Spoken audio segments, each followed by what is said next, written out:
ഭാസ്കരാചാര്യരുടെ ലീലാവതിയിൽ നിന്നുള്ള ഒരു ചോദ്യമാണിത്. ഞങ്ങളും ഞങ്ങളും ഞങ്ങളിൽ പാതിയും അതിൽ പാതിയും നിങ്ങളും ചേർന്നാൽ 100 ഞങ്ങളെത്ര. ഇതൊരു കഥയുടെ അകമ്പടിയോടുകൂടിയാണ്. ആകാശത്തിലൂടെ ഒരു കൂട്ടം കിളികൾ പറന്നു പോകുന്നു. അപ്പോൾ കണ്ടു നിൽക്കുന്ന ഒരു കുട്ടി ചോദിച്ചതാണ്, നിങ്ങൾ എത്ര പേരുണ്ട്? പക്ഷികൾ ആകെ എത്ര പേരുണ്ട് എന്നുള്ളതാണ് ചോദ്യം. അപ്പോൾ അതിൽ പക്ഷികളുടെ തലവൻ പറഞ്ഞ മറുപടിയാണ്, ഞങ്ങളും ഞങ്ങളും ഞങ്ങളിൽ പാതിയും അതിൽ പാതിയും നിങ്ങളും. നിങ്ങളും എന്ന് പറയുമ്പോൾ ഈ ചോദ്യം ചോദിച്ച കുട്ടി, നിങ്ങളും ചേർന്നാൽ 100 എന്നാണ്. അപ്പോൾ നമുക്കിവിടെ ആകെ അറിയുന്നത് ഒരു കൂട്ടം പക്ഷികളുണ്ട്. അതിൽ ചോദ്യം ചോദിച്ച് ആ ഒരു കുട്ടിയും. അപ്പോൾ അവിടെ ഒന്നാണ്, ഒരു കുട്ടിയാണ്. പക്ഷെ പക്ഷികളെണ്ണം എത്രയാണെന്ന് അറിയില്ല. അങ്ങനെ എത്രയാണെന്ന് അറിയാത്തതാണ് നമ്മൾ കണ്ടെത്തുന്നത്. ഇതാണ് അക്ഷരഗണിതം അഥവാ ആൾജിബ്ര. അറിയാത്തതിനെ തേടിപ്പിടിച്ച് കണ്ടെത്തി അതിൻ്റെ കുരുക്കഴിച്ച് എത്രയാണെന്ന് വെച്ചാൽ ഒരു കേസ് അന്വേഷണം പോലെ തന്നെയാണ്. പോലീസ് ഒരു കേസ് അന്വേഷിക്കുന്ന പോലെയാണ്. ഇതിൻ്റെ പിന്നാലെ കൂടി ഒടുവിൽ ഈ ഞങ്ങൾ എത്രയാണെന്ന് നമ്മൾ കണ്ടെത്തണം. ഒരു കൂട്ടമാണ് എന്ന് മാത്രമേ നമുക്ക് അറിഞ്ഞുള്ളൂ. അപ്പോൾ ഇത്തരം ചോദ്യങ്ങൾ, ഇത് നമ്മൾ സാധാരണഗതിയിൽ അക്ഷരഗണിതം ആൾജിബ്ര തുടങ്ങുന്നത് UP ലെവലിലാണ്. 6-7 ക്ലാസ്സുകളിൽ നിന്നും തുടങ്ങി ഹൈസ്കൂൾ, പിന്നെ അതിൻ്റെ മേലോട്ടെത്തുമ്പോൾ അതിൻ്റെ കടുപ്പം ക്രമേണ കൂടി വരിക. അതാണല്ലോ.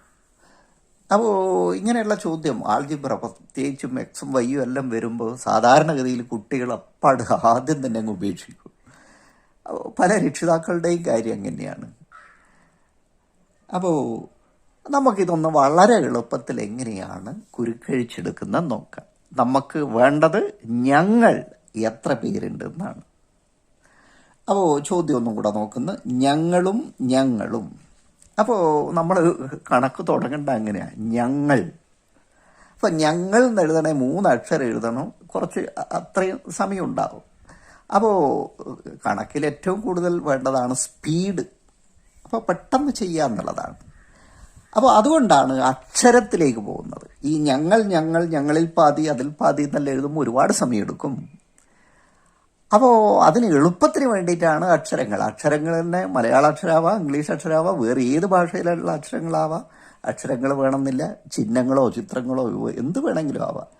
പക്ഷേ മലയാള അക്ഷരം, നമ്മൾ ഒരക്ഷരം, ഏതെങ്കിലും ഒരു അക്ഷരം തിരഞ്ഞെടുത്ത് എഴുതുന്ന ആ പ്രയാസമില്ല. ഇംഗ്ലീഷിലുള്ള X, Y, A എന്നൊക്കെ പെട്ടെന്ന് എഴുതാൻ പറ്റും എന്നുള്ളതുകൊണ്ടാണ് അതിലേക്ക് പോകുന്നത്. ഓക്കെ, നമ്മളിവിടെ അതുകൊണ്ട് എല്ലാവരും സ്വീകരിക്കുന്ന X തന്നെ എടുക്കുകയാണ്.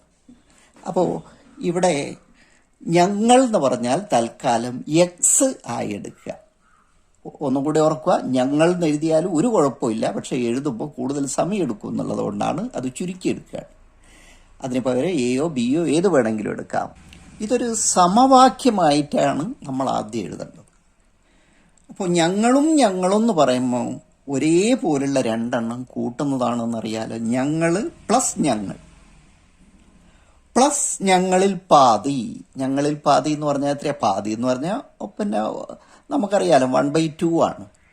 അപ്പോൾ ഞങ്ങളിൽ പാതി എന്ന് പറഞ്ഞാൽ ഞങ്ങൾ ബൈ 2, അല്ലെങ്കിൽ ഞങ്ങൾ ഹരിക്കണം 2. യെസ്.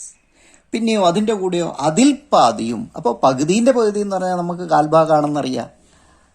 അപ്പോൾ ഞങ്ങളിൽ പാതി, പാതിയുടെ പാതി എന്ന് പറഞ്ഞാൽ കാൽഭാഗമാണ്. അപ്പോൾ ഞങ്ങൾ ഹരിക്കണം 4 4 കൊണ്ട് ഹരിക്കുക. പകുതിയാണ് 2 കൊണ്ട് ഹരിക്കുക, പകുതിയുടെ പകുതിയാണ് 4 കൊണ്ട് ഹരിക്കുക. ഇതൊക്കെ നമ്മൾ സാധാരണഗതിയിൽ അറിയുന്നതാണ്. അപ്പോൾ നമ്മളത് ചെയ്യാൻ നോക്കുകയാണ്. അപ്പോൾ നമ്മൾ ആദ്യം വേണ്ടത് ഒരു സമവാക്യമായി എഴുതണം. അപ്പോൾ എങ്ങനെയാണ് എഴുതുക? ഇതാ, ഞങ്ങൾ എന്നുള്ളതിന് പകരം X കൊടുത്ത്, ഞങ്ങളും ഞങ്ങളും എന്ന് പറയുമ്പോൾ X പ്ലസ് X. പിന്നെ എന്താ വേണ്ടത്? ഞങ്ങളിൽ പാതിയും. അപ്പോൾ കൂട്ടണം. ഞങ്ങളിൽ പാതി, ഞങ്ങൾ X ആണെന്ന് കണ്ടല്ലോ. അപ്പോൾ X അതിൻ്റെ പകുതി എന്ന് പറഞ്ഞാൽ നമുക്കറിയാം 2 കൊണ്ട് ഹരിക്കുന്ന, അപ്പോൾ ബൈ 2.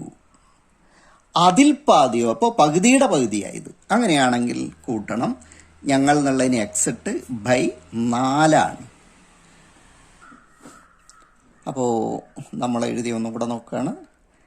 ഞങ്ങളും അതിൻ്റെ കൂടെ മറ്റൊരു ഞങ്ങളും കൂടെ, ഞങ്ങളും. പിന്നെയോ ഞങ്ങളിൽ പാതി, അതാണ് x/2. അതിൽ പാതി, അപ്പോൾ പകുതിൻ്റെ പകുതി, അതാണ് x/4. ഇനിയോ ഞങ്ങളും ഞങ്ങളിൽ പാതിയും അതിൽ പാതിയും നിങ്ങളും. അപ്പോൾ ചോദ്യം ചോദിച്ച കുട്ടി ഒരാളാണ്, ഒരു കുട്ടിയാണ് ചോദിച്ചത്. അപ്പോൾ അത് നമുക്ക് നമ്പർ കൃത്യമായിട്ടറിയാം. +1 നിങ്ങളും ചേർന്നാൽ 100 ആകുമെന്നാണ് പറഞ്ഞത്. =100. ഇതാണ് ഒരു സമവാക്യം. ഇപ്പോൾ നമ്മൾ ചെയ്തത് x plus x/2 plus x/4 plus 1 = 100. ഇങ്ങനെയൊരു സമവാക്യം കിട്ടും. ഇനി നമുക്ക് നോക്കാം. ഞാൻ മുമ്പും പറഞ്ഞിട്ടുണ്ട്, സമചിഹ്നം എന്ന് പറഞ്ഞാൽ ഒരു മാന്ത്രിക പാലാണ്. അപ്പോൾ ആ പാലത്തിൻ്റെ അപ്പുറത്തേക്ക് പോകുമ്പോൾ +1 ആണെങ്കിൽ -1 ആവും. ഹരിക്കണം 4 എന്നാണെങ്കിൽ അപ്പുറം ചെല്ലുമ്പോൾ ഗുണിക്കണം 4 എന്നാവും. ഇനി ഗുണിക്കണം 4 അപ്പുറം ചെല്ലുന്നതെങ്കിൽ ഹരിക്കണം 4 ആവും. അപ്പുറത്തുനിന്ന് ഇങ്ങോട്ട് വരുമ്പോൾ, ഈ പാലം കടന്ന് ഇപ്പുറത്ത് വരുമ്പോൾ ഇത് തന്നെയാണ് സ്ഥിതി. അപ്പോൾ നമുക്ക് ഇതിൽ സംഖ്യയുടെ ഭാഗമായിട്ടുള്ള 1 മാത്രമാണ്. അപ്പോൾ ഈ 1ന് +1 നമ്മൾ അങ്ങോട്ട് കൊണ്ടുപോകുമ്പോൾ -1 കുറക്കണം 1 ആയി മാറും. ഇനി നോക്കാം, ഞാൻ ഇത് ഈ രൂപത്തിൽ തന്നെ എഴുതാം. യെസ്. ഒപ്പം ഇത് തമ്മിൽ കൂട്ടണം. ഇത് തമ്മിൽ കൂട്ടുന്ന സമയത്ത് എക്സും കൂട്ടാൻ ഒരു ബുദ്ധിമുട്ടുമില്ല. പക്ഷെ അവിടെ x/2 എന്ന് പറഞ്ഞാൽ ഇതൊരു ഫ്രാക്ഷനാണ്, ഭിന്നസംഖ്യയുടെ ഭാഗമായി വന്നു. ഇവിടെയും ഭിന്നസംഖ്യയുണ്ട്. അപ്പോൾ വ്യത്യസ്ത ഭിന്നസംഖ്യകൾ ആവുമ്പോൾ അത് സാധാരണഗതിയിൽ നമുക്കറിയാം LCM കണ്ടിട്ടാണ് ചെയ്യുക. വളരെ എളുപ്പമാണ്, ഒരു പ്രയാസമില്ല. കാണിച്ചു തരാം. ആദ്യം കഴിയുന്നതും നമുക്ക് ഇയാളെ അങ്ങോട്ട് കൊണ്ടുപോകാം. അങ്ങനെയാണെങ്കിൽ നമുക്ക് നോക്കാം. ഞാനൊന്നും കൂടെ മാറ്റി എഴുതുകയാണ്. x plus x/2 plus x/4 സമം ഇവിടെയുള്ള 100 അങ്ങനെ തന്നെ ഇടുകയാണ്. ഇനി എന്താ ചെയ്യുന്നത്? ഈ +1 നമ്മൾ അങ്ങോട്ട് കൊണ്ടുപോവാണ്. അപ്പോൾ +1 കഴിഞ്ഞ് ഇപ്പുറത്തേക്ക് വരുമ്പോൾ അത് -1 ആയി മാറും. അപ്പോൾ 100ൽ നിന്ന് 1 കുറഞ്ഞാൽ 99 ആണ്. യെസ്, ഇത്രയും വ്യക്തമല്ലോ. ഇനി നോക്ക് അടുത്തത്. അപ്പോൾ ഇത് രണ്ടും ഫ്രാക്ഷനാണ്, അതായത് അംശവും ഛേദവും ഉള്ള ഭിന്നസംഖ്യാ രൂപത്തിലാണ് നിൽക്കുന്നത്. അപ്പോൾ കൂട്ടാൻ നമുക്ക് എളുപ്പം. അങ്ങനെയാണെങ്കിൽ എല്ലാം ഭിന്നസംഖ്യയാക്കാം. പക്ഷേ ഇവിടെ ഛേദമില്ല, അംശം മാത്രമേ ഉള്ളൂ. ഏതൊരു സംഖ്യയുടെ കൂടെയും /1 ഇട്ടാൽ അതൊരു ഭിന്നസംഖ്യയാവും. വിലക്കൊരു മാറ്റം ഉണ്ടാവില്ല, അത് തന്നെയാണ് വില. അങ്ങനെയാണെങ്കിൽ നമ്മളൊന്ന് മാറ്റി എഴുതുകയാണ് എളുപ്പത്തിന് മനസ്സിലാകാൻ വേണ്ടി. എക്സ് എന്നുള്ളത് x/1 എന്ന് എഴുതിയാൽ ഒരു കുഴപ്പമില്ല, X ഇന്നെയാണ്. Plus x/1 plus x/2 അത് അങ്ങനെ തന്നെ, പ്ലസ് x/4 സമം നമുക്കറിയാം 99 കിട്ടും. ഇപ്പോൾ നോക്ക്, ഇതെല്ലാം ഇപ്പോൾ ഫ്രാക്ഷൻ്റെ രൂപത്തിൽ, ഭിന്നസംഖ്യേൻ്റെ രൂപത്തിൽ വന്നു കഴിഞ്ഞു.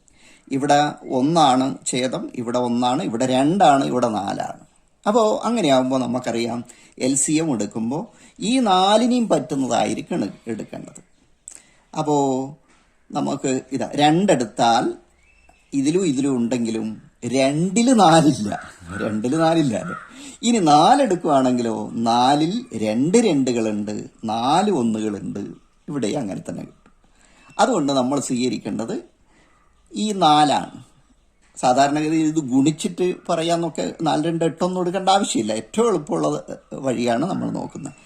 ഈ മാക്സിമം ഉള്ള ഈ 4 എടുത്തു കഴിഞ്ഞാൽ 4ൽ 2 2കളുണ്ട്, 4ൽ 4 1കളുണ്ട് എന്നുള്ളതുകൊണ്ട് തന്നെ നമുക്ക് 4 സ്വീകരിക്കാം. അപ്പോൾ കോമൺ ആയിട്ട് നമ്മളൊരു ഛേദം 4. യെസ്. ഇനിയാണ് അടുത്ത സ്റ്റെപ്പ്. 4ൽ എത്ര ഒന്നുകളുണ്ട്? 4ൽ 4 ഒന്നുകളാണുള്ളത്. അപ്പോൾ ആ 4നെ മേലെയുള്ള സംഖ്യ തമ്മിൽ ഗുണിക്കുക. അപ്പോൾ 4ഉം എക്സും ഗുണിച്ചാൽ സംശയമില്ല 4x ആണ്. 4 ഇൻറ്റു എക്സ്, അത് തന്നെയാണ് 4x. പ്ലസ് ഇവിടെ അങ്ങനെ തന്നെ 4ൽ എത്ര ഒന്നുകളുണ്ട്? നേരത്തെ പറഞ്ഞ പോലെ 4 ഒന്നുകളുണ്ട്. അപ്പോൾ 4 ഇൻറ്റു എക്സ് 4x. പ്ലസ് ഇനി 4ൽ എത്ര രണ്ടുകളുണ്ട്? 4ൽ 2 രണ്ടുകളാണുള്ളത്. 2 രണ്ടാണല്ലോ 4. ആ 2 കൊണ്ട് മേലെയുള്ള എക്സിനെ ഗുണിക്കുക. അപ്പോൾ കിട്ടുക 2x ആണ്. പ്ലസ് 4ൽ എത്ര 4? 1 ഉള്ളൂ. അപ്പോൾ ആ 1 കൊണ്ട് എക്സിനെ ഗുണിക്കുക. അപ്പോൾ 1 ഗുണിക്കണം എക്സ് എന്ന് പറഞ്ഞാൽ 1x, എക്സ് ആണ്. അപ്പോൾ ഇതാണ് കിട്ടിയത്. 4x plus 4x plus 2x plus x by 4 സമം 99. ഇത്രയും വ്യക്തമല്ലോ. ഇനി ഇതാ നമ്മൾ നേരത്തെ ചെയ്ത രൂപത്തിലാണെങ്കിൽ ഇവിടെ നമ്മൾ പറഞ്ഞിട്ടുണ്ട് സമചിഹ്നത്തിൻ്റെ ഇപ്പുറത്തുനിന്ന് +1 അപ്പുറത്തേക്ക് പോകുന്നെങ്കിൽ -1 ആവും. ഗുണിക്കണം 4 അപ്പുറം പോകുന്നെങ്കിൽ ഹരിക്കണം 4 ആവും. ഇവിടെ എന്താ? ഹരിക്കണം 4. ഇയാൾ സമത്തിൻ്റെ അപ്പുറം പോകുമ്പോൾ ഗുണിക്കണം 4 മാറും എന്നുള്ള ഉറപ്പല്ലേ? അങ്ങനെയാണെങ്കിൽ ഇതാ മാറ്റി എഴുതാണ്. 4x plus 2x plus X സമം 99. ഈ 4 ഹരിക്കണം 4 അപ്പുറത്തേക്ക് പോകുമ്പോൾ ഗുണിക്കണം 4 ആയി മാറി. അതെത്രയാണ് കിട്ടുക? 4 36, 3 ബാക്കി, 4 36, 3 39, 396. അപ്പോൾ ഇതൊക്കെ കൂട്ടിയാൽ നമുക്ക് കിട്ടുക 396. അപ്പോൾ ഇതെന്തെല്ലാണെന്ന് നോക്ക്. എല്ലാ എക്സിലേക്ക് വന്ന് നമുക്കറിയാം ഒരേ തരത്തിലുള്ള അക്ഷരങ്ങളെല്ലാം ഒരുമിച്ച് കൂട്ടാം. അപ്പോൾ ഇവിടെ 4x എന്ന് പറഞ്ഞാൽ നമുക്കറിയാലോ എക്സ്. അപ്പോൾ 4x ഇങ്ങനെ അട്ടി വെച്ചതാണ്. അപ്പോൾ 4xൻ്റെ കൂടെ മറ്റൊരു 4xും കൂടെ വരുമ്പോൾ എത്രയായി? 8x ആയി. 4x പ്ലസ് 4x എന്ന് പറയുമ്പോൾ 8x ആയി. പിന്നെയോ 8xും പ്ലസ് 2xും 8xും പ്ലസ് 2xും എന്ന് പറഞ്ഞാൽ 10x ആയി. 10x plus 1x. ഇപ്പോൾ മൊത്തം എത്രയായി? 11x. 11x ആണ് ഈ 396. ഒന്നും കൂടെ നോക്ക്. 4xും 4xും 8x, 8xും 2xും 10x, 10xും 1xും 11x. അപ്പോൾ 11x സമം 396.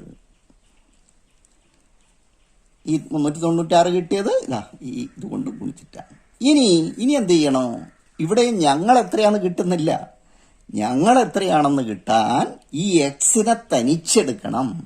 ഇവിടെ ഇപ്പോൾ 11x കൂടെ ഒട്ടി നിൽക്കുക എന്ന് വെച്ചാൽ 11 ഇൻറ്റു എക്സ് ആണ് 396. അപ്പോൾ എന്ത് ചെയ്യണോ? എക്സിനെ അവിടെ തനിച്ച് നിർത്തി. ഇവിടെയോ 396 നേരത്തെ ഉണ്ട്. ഇനി എന്താ ചെയ്യേണ്ടത്? 11 ഗുണിക്കണം എക്സ് ആണ്, അല്ലെങ്കിൽ എക്സ് ഗുണിക്കണം 11 ആണ് 396. ഗുണിക്കണം എക്സ് ആണ്. അതായത് അപ്പോൾ ഗുണിക്കണം 11 എന്നുള്ളത് നമ്മൾ ഇങ്ങോട്ട് കൊണ്ടുപോകുമ്പോൾ എന്താവും? അത് ഹരിക്കണം 11 എന്നാവും. ഹരിക്കണം 11 എന്ന് വെച്ചാൽ 396നെ 11 കൊണ്ട് ഹരിക്കണം. അപ്പോൾ നമുക്കൊന്ന് നോക്കാം. എത്രയാ? 3ൽ 11 പിന്നെ 39. 39ൽ 3 11 കാരണം 3 11 33. ബാക്കി എത്രയുണ്ട് അവിടെ? 6 ആണ്. അപ്പോൾ ഈ 6ഉം കൂടെ വരുമ്പോൾ 66. അപ്പോൾ 66ൽ എത്ര 11? 6 11 66. ഇവിടെ നമുക്ക് എക്സിൻ്റെ വില കിട്ടി. ഈ പറഞ്ഞ് പക്ഷികൾ പറഞ്ഞ ഞങ്ങൾ ഇപ്പം എത്രയാണെന്ന് മനസ്സിലായി. 36 ആണ്. അപ്പോൾ ഏതൊരു ചോദ്യം, ഇത്തരത്തിലുള്ള ചോദ്യം ശരിയാണോ കിട്ടിയ ഉത്തരം എന്ന് നമുക്ക് തന്നെ ചെക്ക് ചെയ്യാം. അപ്പോൾ ഇവിടെ ഞങ്ങൾ എന്ന് പറഞ്ഞത് 36 എന്ന് പറഞ്ഞ് കിട്ടിയിട്ടുണ്ട്. അത് ശരിയാണോ എന്ന് നമുക്കൊന്ന് വെറുതെ നോക്കുക. അപ്പോൾ ഞങ്ങൾ എത്രയാണ് പറഞ്ഞത്? 36 ആണ്. 36 പ്ലസ് എന്തായിരുന്നു ചോദ്യം? ഞങ്ങളുമാണ്. ഞങ്ങളും ഞങ്ങളും. അപ്പോൾ 36 പ്ലസ് 36. പിന്നെയോ ഞങ്ങളിൽ പാതി. അപ്പോൾ ഈ 36ന്റെ പാതി, 36ന്റെ പകുതി എത്രയാ? 18 18. പിന്നെയോ അതിൽ പാതിയും. അപ്പോൾ അതിൻ്റെ പാതി എന്ന് പറഞ്ഞാൽ 9. പിന്നെ എന്താ പറയുന്നത്? നിങ്ങളെന്ന് പറഞ്ഞ് നേരത്തെ പറഞ്ഞല്ലോ ഒരാളാണെന്ന്. അപ്പോൾ 1. ഇതെത്രയാണെന്ന് നോക്കുക. 6 6 12 8 20 20 9 29 1 30 0 ബാക്കി 3 3 3 6 3 9 1 10. യെസ്, 100. ഇതായിരുന്നില്ലേ നമ്മളെ ചോദ്യം? ഏതാണ്? ഞങ്ങളും ഞങ്ങളും, ഞങ്ങളിൽ പാതിയും അതിൽ പാതിയും നിങ്ങളും ചേർന്നാൽ 100 ആകുമെന്നാണ് പറഞ്ഞത്. ആ 100 നമുക്കിവിടെ കിട്ടി. ഞങ്ങളും ഞങ്ങളും, 2 പ്രാവശ്യം ഞങ്ങൾ. പിന്നെ അതിൽ പാതി 18, അതിൻ്റെ പകുതി 9. പിന്നെയോ നിങ്ങളും ചേർന്നാൽ 100 ആകും എന്ന് പറഞ്ഞ്. അപ്പോൾ നമുക്ക് ഈ ഞങ്ങൾ എന്ന് പറഞ്ഞത് 36. അപ്പോൾ പക്ഷിക്കൂട്ടം. അപ്പോൾ ആ കൂട്ടത്തിൽ 36 പക്ഷികളാണ് ഉള്ളത്. 36 പക്ഷികൾ.